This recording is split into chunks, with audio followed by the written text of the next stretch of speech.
and was how to understand the Industrial Revolution, because everything up to that point is pretty easily comprehensible. We figured out agriculture 10,000 years ago, and gradually the population increased as we spread out across the planet and spread agriculture with us and so on. But then 200 years ago, with the beginning of the Industrial Revolution, it's like everything goes haywire.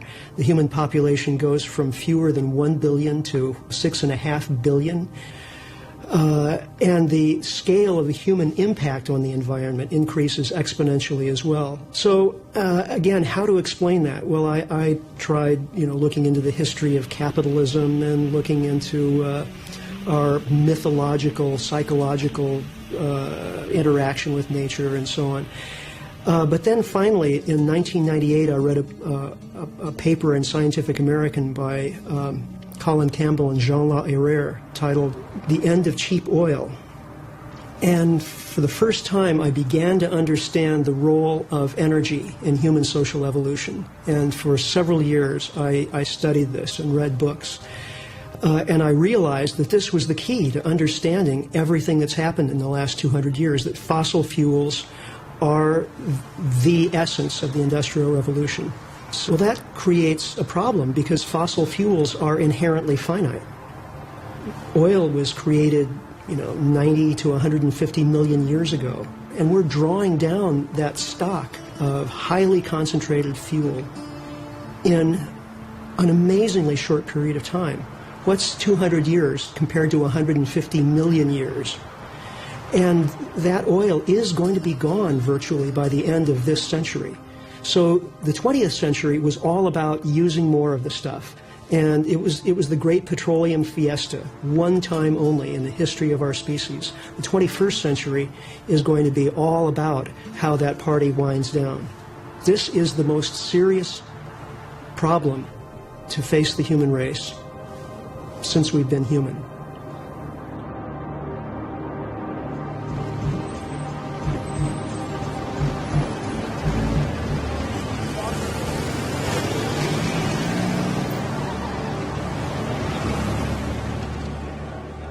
In our country, we are pretty good at responding to crises. We are not very good at avoiding crises.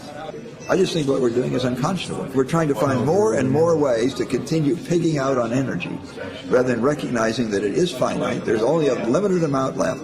We've got to save something for our kids and our grandkids. 33 of the 48 top oil-producing countries have already peaked. It's evident, right? Yeah. Okay, and it's pretty good evidence that the peak is Dr. DeVay's things just passed, or imminent. And we, above all the other cultures in the world, are going to be most challenged by the necessity of transitioning from the fossil fuels to renewables. And we will transition, either on our timetable or on geology's timetable. In the 5,000 years of recorded history, the age of oil will be just a blip, about 300 years, more or less. Then what? Then what? We're enormously smarter than we were before, and I think we can live happier and more of us than we had living before the age of oil. But I don't think it's going to be 7 billion people. To really do something to mitigate the consequences, we would have to have started 20 years ago. If you wait until you're in the crisis, your options are very limited. And my hope is that our leadership will step forward and do the kind of thing that we're doing. They just point to the statistics.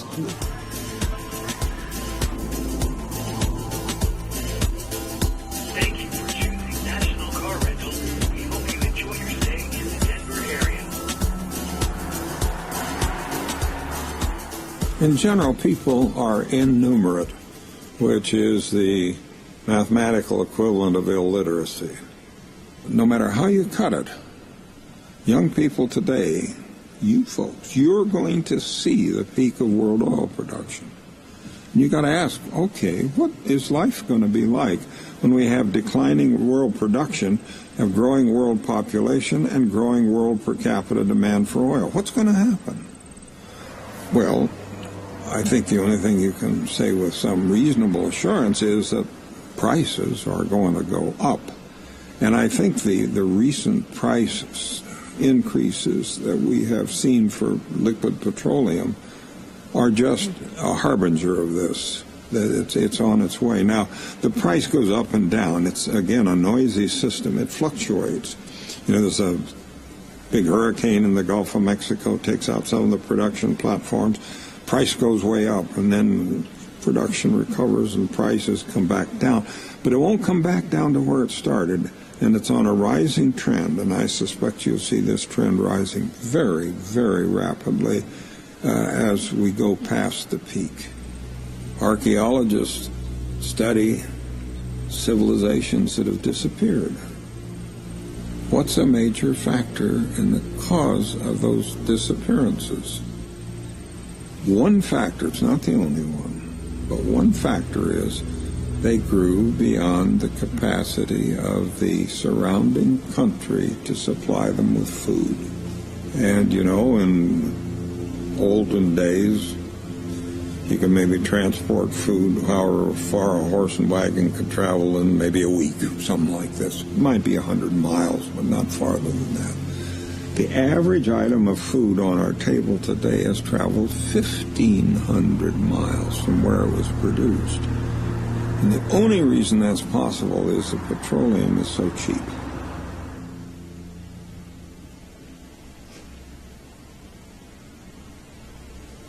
So petroleum, and you have to ask now, what's going to happen as the world goes over the top peak and petroleum starts its inevitable decline, production decline towards zero?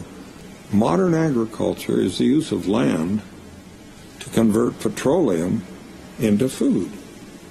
This isn't high-level mathematics. This isn't rocket science. This is just plain common sense, and it's universally rejected by the business community, the commercial community, the political communities.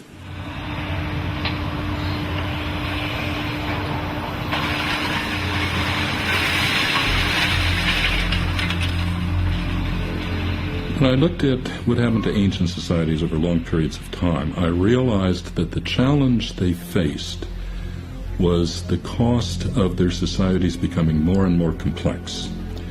As these societies faced problems, whether it was problems of external enemies or problems of managing their own environment, they would tend to develop more complex institutions.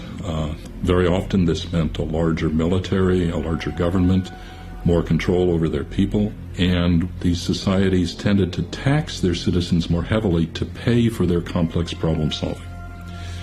Well, this had lessons for today, obviously, because we have the most complex institutions of problem solving that have existed on Earth, that humanity has ever developed. The difficulty with complexity is that it always costs. Whether we are talking about organisms as they evolve to become more complex, or societies as they evolve to become more complex. In past societies, the problem was that complexity would increase beyond the point that was sustainable with the solar energy that ultimately supported them. We have to remember that they didn't have the fossil fuel energy we have today. So ultimately they reached the point where the complexity of their societies could not be sustained on the basis of solar energy, on the basis of agriculture. When I look at the industrialized world today and try to project how it might develop over the next few decades, what I see are a large number of very expensive problems converging at once. We have not only the problem of energy that is so prominent today, but we have problems involving such things as an aging population and funding the pensions for the people of my generation. We have problems of decaying infrastructure that needs to be maintained and replaced. We have the continuing problems of very high military costs. In ancient societies that I've studied, for example, the Roman Empire, a great problem that they faced was when they would have to incur very high costs just to maintain the status quo. Invest very high amounts in solving problems that don't yield a net positive return, but instead simply allow them to maintain what they've already got. This decreases the net benefit of being a complex society, and so ultimately it was very costly to be the Roman Empire, and it was no longer worthwhile. So the immediate problem that I see for our future is great difficulty maintaining the standard of living that people in industrialized nations are accustomed to, and the social and political unrest that may follow from this. We have an energy problem in the United States, without any question. With a little over 4% of the world's population, we're burning 25% of the world's fuel. And that's terrible, in my personal view. In addition, you can see how far out of balance we are with our ecosystem. If you look at the total number of solar energy that is collected by all agriculture, all forestry, lawns, and everything else in the U.S., all of that solar energy that's captured totals less than 1/2 of what we're burning as fossil energy. And we can't continue to do that. And a lot of that energy we're actually using. I mean, our foods are counted in that. Our forest products are counted in that. And so we just can't take that so-called 50% and use it elsewhere, which, of course, some people are proposing with ethanol and biodiesel. But it can't be done and still feed the U.S. population and so forth. There was a time when human populations were virtually unaware of the fact that they were increasing, when the increase was not noticeable within a lifespan. Now it's not only noticeable, but it's appalling. There are 3 times as many people on this planet now as there were when they launched me. And this is the first time that that's ever been possible for people to say that. Then we've also, in addition to becoming more numerous, we have become more voracious by developing all of this technology that makes use of energy from fossil fuels as well as from moving air and moving water and so on. So that we have, in effect, changed ourselves from one kind of species into another. Homo sapiens is the name that was given to our species by Linnaeus when he was classifying species. Man the wise, ostensibly. I think we've been converted to a new kind of species that I call Homo colossus, because we are no longer just this little 2-legged mammal that with its own muscle power can do things. We have all of this machinery that can use the power from fossil fuels in great quantities to do things that our own bodily apparatus could never have done, or that even large numbers of us together couldn't quite do. So we are colossal in our impact. We've become a race of giants by virtue of our use of this energy-consuming apparatus that we have.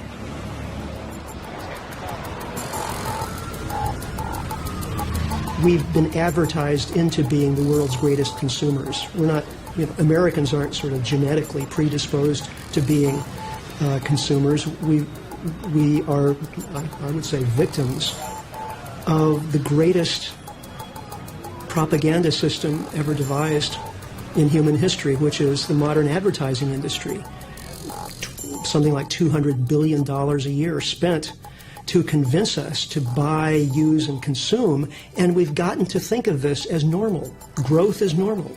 We've experienced it for the past couple of 100 years, and we project that into the future and think that this is normal life. Well, there's nothing normal about it. The United States of America is where everything gets sold. More or less 1 out of a little over every $3 privately spent on consumption in the whole world is being spent here in the United States. That's kind of staggering. Our job in the world is to buy everything. So we have 4.5% of the world's population, and we do a little more than 30% of the world's private consumption. And the global economy relies on the United States as the consumption point. So more or less, when we ran out of our own money, they were happy and in fact had to lend us our own money back to keep buying, because there's no other place for the world to produce, export to, and have do all that consumption. We are that place. In the weird specialization of the modern, post-1970s international economy, we're the consumer of first, last resort for a significant portion of the world. And so they'll loan to us so long as we'll borrow, so long as we'll spend,